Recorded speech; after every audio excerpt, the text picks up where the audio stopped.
हाय सर्वांना. तर मी अंजू माझ्या मिनी ब्लॉगमध्ये सगळ्यांचं स्वागत करते. तर खूप दिवस झाले आपले ब्लॉग येत नाही आहेत आणि माझी तब्येत ठीक नसल्यामुळे मी व्हिडिओज बनवले नाही आणि म्हणून आपले ब्लॉग येत नव्हते. तर आजपासून आपले ब्लॉग नक्की येतील आणि डेली येतील. तर मी आज चालले होते आदर्शला घ्यायला स्कूलमध्ये. आदर्शचे पप्पा घरी होते आणि आदर्शच्या मिठीला त्यांच्याकडेच ठेवून गेलेली. आज काही तिला सोबत घेऊन गेलेली नाही आहे. आणि मग तिसऱ्या फ्लोअरवरनं आदर्शला घेऊन आले मी खाली आणि गेटच्या बाहेर येताच मग आदर्श लागला पळायला. खूप जोरजोरात पळत होता आणि त्याला जायचं होतं गणपती बाप्पाच्या मंदिरामध्ये. तर मी मागेच, तर आदर्श बाबा किती लांब पळत होता आणि तिथे जाताच त्याला लॉक दिसलं मंदिराला. मग मी इथे लॉक तर लावलेलं आहे ग, म्हटलं जाऊ दे मग लॉक लावलंय तर चल घरी. नाही तर त्याला मंदिरामध्ये जाण्याची इच्छा होती, पण मग लॉक असल्यामुळे आम्ही आलो निघून समोर. आणि मग समोर येताच कटलरीचं दुकान लागतं एक मध्ये. तिथे मला टिकल्याचं पॉकेट घ्यायचं होतं, पण जसं पाहिजे तसं मिळालं नाही. तिने खूप शोधलं पण नाही सापडले टिकल्या तशा. मग याला तिथे मॅजिक बॉल दिसले कटलरीच्या दुकानामध्ये. मग त्याला एक पॅकेट मॅजिक बॉलचं घेऊन दिलं. ते पाण्यात टाकल्यानंतर मोठे होतात म्हणत होता. आणि नंतर मग काय किराणा दुकानामध्ये आलो, कारण दूध आणि बिस्किट नव्हते घरी.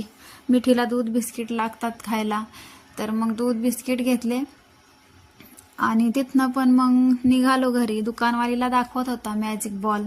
ती पण हसत होती, कसे मॅजिक बॉल आहेत. घरी येताच डान्स सुरू झाला दरवाजामध्येच आमच्या आदर्शचा. मग पप्पाने दार उघडताच मिठी खुश झाली, पप्पाही खुश झाले आदर्शला बघून. मग काय घेतलं दूध गरम करायला आणि मॅगीचे पॅकेट होते घरात. आदर्शच्या पप्पाला लागली होती भूक, काहीतरी बनव. मग तेच मॅगीचे पॅकेट बनवायला घेतले.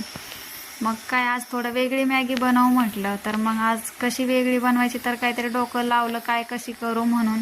तर मी आज कांदा टोमॅटो टाकला त्या मॅगीमध्ये. कधी टाकला नव्हता, अशीच खात होतो आम्ही मॅगी पाण्यामध्ये शिजवून. डायरेक्ट तो मसाला पाण्यात टाकायचा, उकळी आली का त्याच्यात मॅगी शिजवून खायची. मग आज कांदा टोमॅटो शेंगदाणे जिरे मोहरी कोथिंबीर घातला आणि मस्त त्याच्यात पाणी वगैरे ओतलं.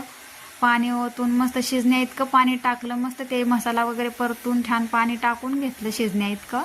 आणि त्यामध्ये ती मॅगी शिजून दिली मस्त छान. पाणी वगैरे काही ठेवलं नाही मॅगीमध्ये, सुकीच शिजवली होती मी मॅगी. थोडंसंच पाणी टाकलं होतं, चवीनुसार मीठही टाकलं होतं त्यामध्ये. आणि मस्त मॅगी मसाला वगैरे सगळं झाल्यानंतर मस्त मॅगी ही शिजली. आणि मग काय आदर्शच्या पप्पाला दिली मॅगी खायला. त्यांना खूप आवडली, म्हणे आजची मॅगी खूप छान झाली आहे. मला सुद्धा मी वाटलं नव्हतं एवढी छान मॅगी होईल, तर खूप छान मॅगी झाली होती. मला तर खूप आवडली. आता अशीच मॅगी मी करत जाईल. तर आजच्या ब्लॉगमध्ये इथेच एंड करते. तर चला भेटू उद्या.